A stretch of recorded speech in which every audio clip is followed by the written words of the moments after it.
Welcome back to another reading and correcting with me, Kindar, the Tiger Writes, and Ty, the Tiger Supervisor. These are where I read a chapter from one of my stories and correct it as I go. If you want to listen to these live, it's every Tuesday morning, 8 a.m. Eastern Time on Twitch and YouTube. And if you are looking to support me, that is on my Patreon. Today, we are doing chapter 27 of Trustless Shadows, the last chapter of this book. Both humans gag at the sound of ripping, crunching, and slurping coming from the mass. One of them throws up. I've seen the result of demon eating, and what Claus is doing doesn't bother me. But I only watch him for an instant. My attention is better spent on the demon before me. He's looking at the end, at the head, transfixed. Behind him, the others watch Claus, but they fidget and edge away. Maybe eating isn't a communal thing. The Adam has died. The demons sound wistful. He looks at me. The favorites are dead? Yes, the humans killed them. I decide not to mention Claus' part.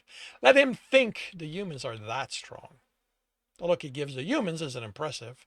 His lips curl in a human smile, and there's eagerness in his eyes. He flexes his hands, the claws moving dangerously. I step back before he decides to take a swipe. You don't want to do this. I kill you. I become the Adam.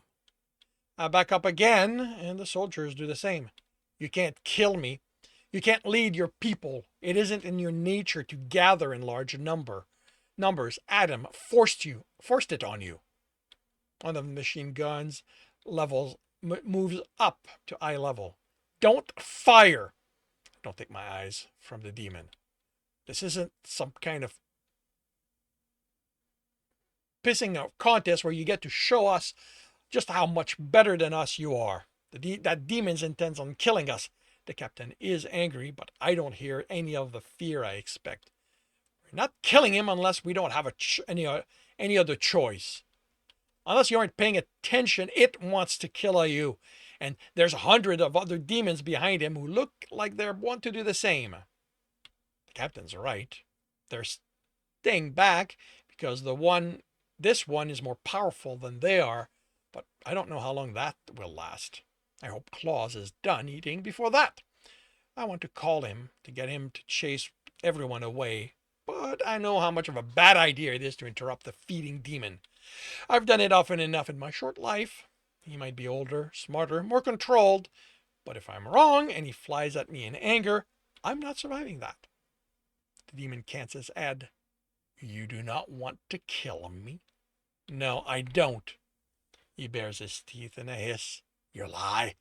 I know what you are. I have been here before. I know your kind. You are the one who... I know what I was, I snap. I'm not that anymore. Then you are food, then. I'm not food either.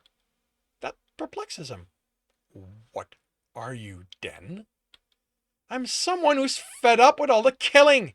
I'm trying to save your life, all your lives. You need to leave before the humans destroy everything. What the hell do you think you're doing, Derick? I whirl to face the captain. Showing my back to a demon is probably a really bad idea, but I have to hope this one's smart enough to realize how important this is. The movement lets me see Claus is still eating. How long does it take to eat a human? Amanda never covered that in my training. I'm trying to save lives. You really think bombing this place is going to accomplish anything? It'll be a few hundred, maybe thousands dead demons, so yeah, I think it will. Why are you so adamant about killing them? Maurice is dead. They'll leave on their own without him forcing them to stay. The man's expression darkened. They killed humans. No one, I mean absolutely no one does that and gets away with it. You mean other than humans, I almost say. The only reason they kill humans is to feed themselves. Well, you do it for the pleasure of it. I also don't say. So, we're just supposed to let them do it. We're not cattle.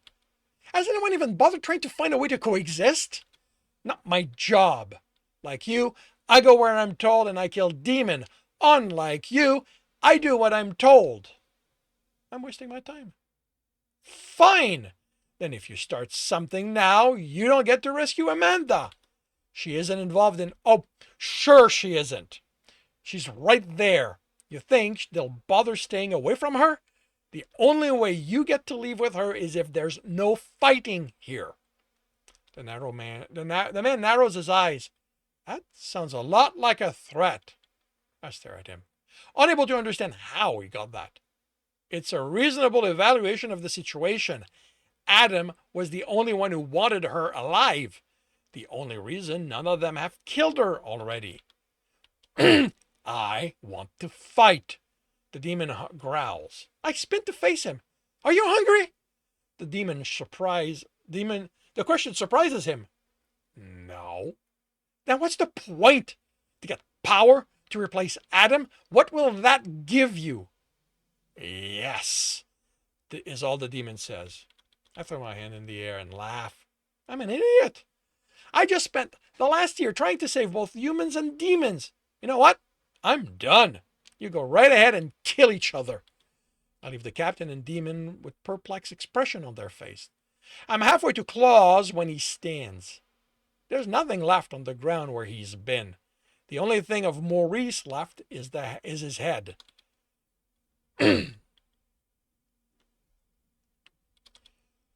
When he stops flowing, he's 9 feet tall. His skin tightened on himself. There is nothing drooping, nothing fraying, nothing remotely human about him. His legs are massive, bent at odd angles, with claws digging into the pavement. His arms are thick, with spikes out of them. His torso is wide and muscular. There is no doubting the power there, or in the teeth-filled muzzle. But that isn't the scariest part of him. His eyes shine bright red, filled with bottomless anger, sending anyone who looks into them cowering. Even I take a step back when they pass over me. I hear one of the machine gun clatters to the ground. I see it coming. I see his chest filled with air, and I prepare myself. It's for nothing. There's no way I could ever be prepared for the roar that erupts. Run. The message is the message. Run or die. When it ends, I'm curled on the ground, unable to stop shaking.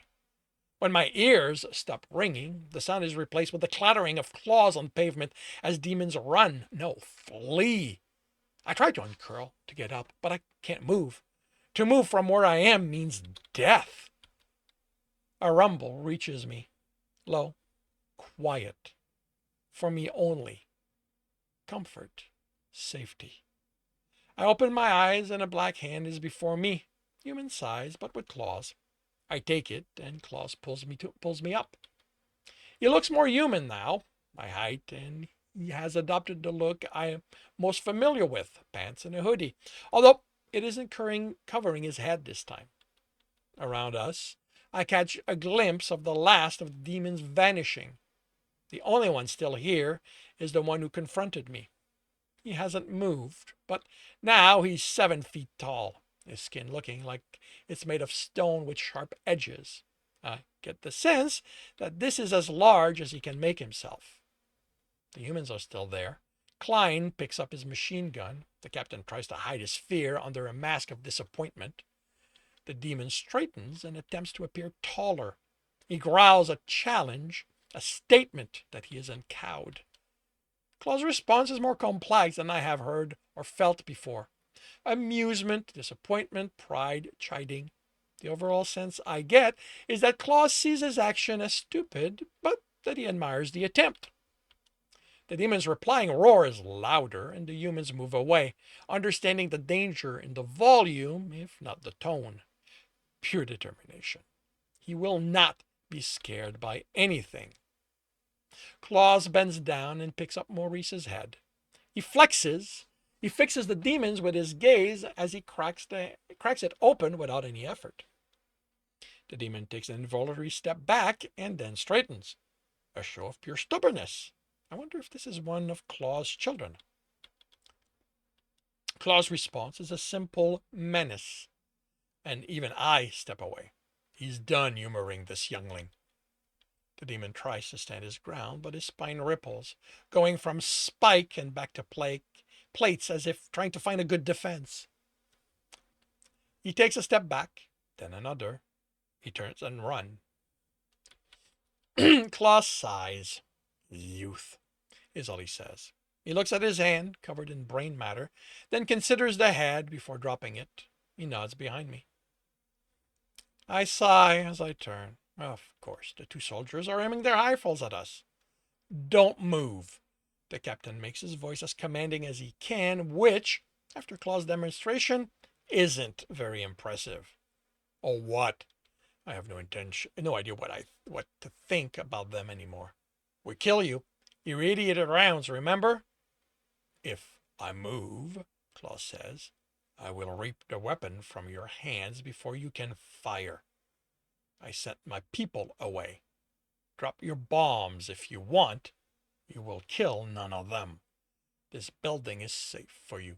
None of my people will come here again. What's to stop you from killing us? Not those. Claws indicates the machine guns. Expect me to just let you leave after he betrayed us? Left us to die at Adam's hand? Claws looks at me, then back at him. He made a mistake. He let his angers dictate his actions. You have a saying about humans being made of mistakes. You should see this as proof he is as much one of yours as he is mine. I can see the conflict on the captain's head. I'm not scared of you, he says. Good. I do not wish I do not wish you to scare. I do not wish to scare you. But I will not let you take or hurt Derick. He glances away from us to where Amanda is still tied with reluctance.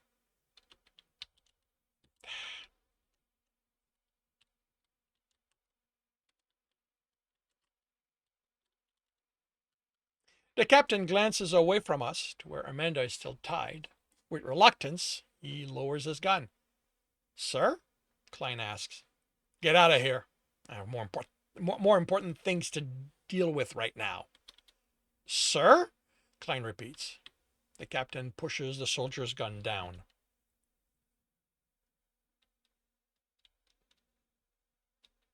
I search the man's face. He doesn't want to do this. He'd rather kill me right now than let me go. But he's putting his mission first. I turn and walk toward Amanda. I'm not heading for her, I tell myself. I just happen to head for the alley behind where she's tied. But I stop as I reach her. She's alive, for which I don't care. She doesn't react to my presence, so she's probably unconscious. I don't know why, but I cut the ropes holding her and lowered her to the ground. She opens her eyes, then looks around in confusion. She sees me, and surprise fills her eyes, quickly replaced with hate. She tries to say something, but no words come out. She pushes me away. There's no strength in her arms, but I move away, then leave without looking back. Was it there? I nod to his hand. We've made it a few blocks without encountering anyone. No. Adam did not have what you call a soul stone. I nod, unsure how I feel about the implications for me. I guess that's proof I'm not like you. Claws laugh. I have known that since the first time we met, but you are still mine. Aren't you angry at me? He looks at me, and his expression changes. I can't read it. Do you have it? I reach into my pants pocket, and take out runs with a forest as soulstone. He touches it. Come with me. He heads for an alley, picking up a page from a newspaper that's stuck under a car's tire. Claws? I can't hide the worry. There is something I need to teach you. I keep my distance as I follow. There was no threat in his voice, but I killed his son. How can he not hate me? As he walks by a door, he grabs the wooden frame and rips it out. He breaks it into smaller pieces as he enters an alley. When we are away from the entrance, he sits. He rips the pages into pieces and makes a pile, over which he places a handful of the smaller wood pieces. From a fold of his skin, he pulls a shining stone and rakes a claw against it. Shining? Rakes a claw against it. Actually, you know what? Yeah, it can be shining. This is not earth. Producing sparks. When the paper has caught on fire, he puts it away. He looks up at me. I am not angry, he says, when he sees how far away I'm staying. Why not? You were enraged when you had to kill your son. I killed Run the Forest. He nods. But I only lost one child.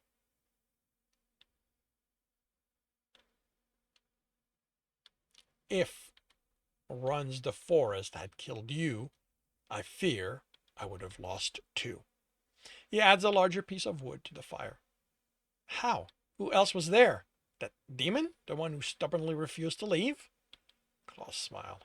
No, that was just a youth who thought they didn't have to obey me. The smile vanishes. Please, sit. I hesitate, then sit across him.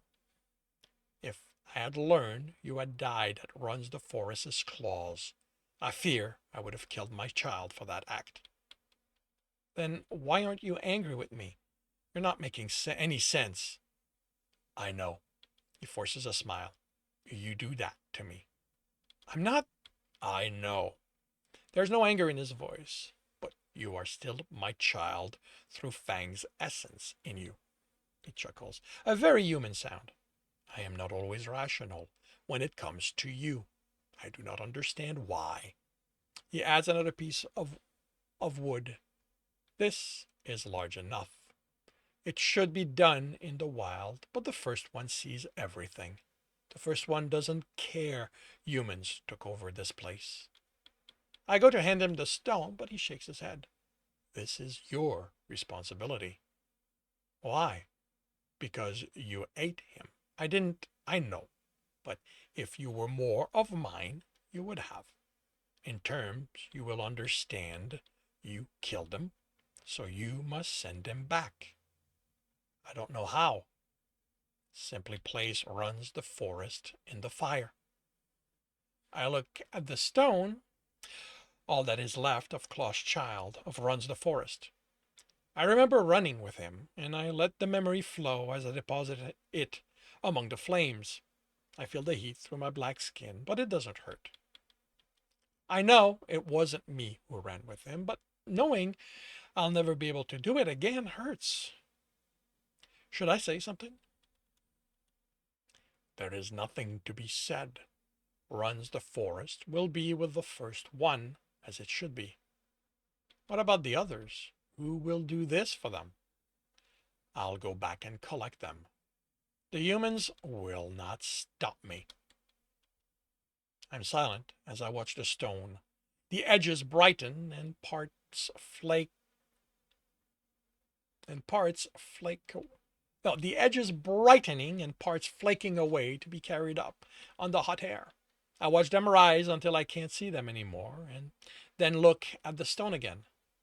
Claus, what does home mean to your people? He looks at me. When Runs the Forest was dying, he was holding. I was holding him, and he rumbled something. The best way I can describe what it's the best way I can describe what it felt like.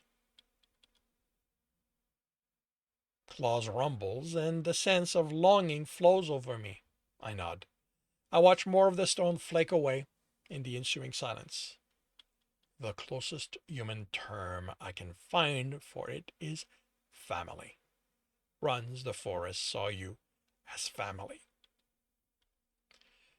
I feel the tear run down my cheek. Come with me, Derick. I can't. He nods. He knew what I'd say. Why? Do you really feel so close to humans you want them over my people? No, it isn't that. Then what is it? I don't know what I am. You are my child. That's who I am, not what. He smiles at my lack of denial. The one thing I do know is that every time I'm around demons, I end up having to kill them. You wouldn't have to do that if you came with me. How do you know? Will the others in your, I don't even know what you call yourselves, will they accept me like you do? They are my family, my home. Anytime alone, Claus. Not among humans, not among your people, just alone. I'm going into the wild. Maybe I'll figure out how much like you I am. I can help you with. Please stop, I say, trying not to get exasperated. Claus, you don't owe me anything. You know me. I know, and I know you'll do it anyway, but no, you know me. You knew it was me on that image, and you found me among the dead. That doesn't mean I'm your mate. It means you are family. You cannot fight this. I sigh. I'm not going with you. That's final. I need to do this alone. Claws sigh in return, but I can't help feel the amusement in it. Stubborn. I chuckle. I guess I am. If it helps, I think I'm enough like you that the hunt does something to me. I felt it while chasing Maurice. My weariness went away, and I think I healed faster. The hunt is nourishment for my people. It's part of what I need to find out if I can survive just by hunting in the wild. There are many dangerous creatures in the wild. I raised an eyebrow. More dangerous than you? Yes. I think he's joking, but everything about him is serious. I've never read about this in the wild. Cities are where I always expected to be, even when living Amanda's lie. What could be more dangerous than an old demon like Claus? When there's nothing left of Ron the Forest, I stand. He does the same, and refuses to let me walk out of the city alone. You have others to see to, I point out as we walk. They will wait. What if the humans get there first? I will hear their flying machines before they are close. After that, we walk in silence. We stop outside the city, and this time I'm the one who steps off the road. I walk for a while, then turn. You stand there watching me. Then I turn and head into the wild to find out what is left of me when the humans are no longer there. And that concludes Trustless Shadows, Book 2 in the Demon series. If you are enjoying this, if you've enjoyed this, please leave a like. If you want to know when the next book's going to be up, subscribe and hit the bell. If you want to read the other books in this series, they are available on Kindle Unlimited. If you want a different way to support me, that is on my Patreon, where you can get access to basically everything else I've written. And if you want to listen to these live, it's every Tuesday morning, 8 a.m. Eastern Time on Twitch and YouTube. Links are in the notes. And with that, I shall wish you a good day.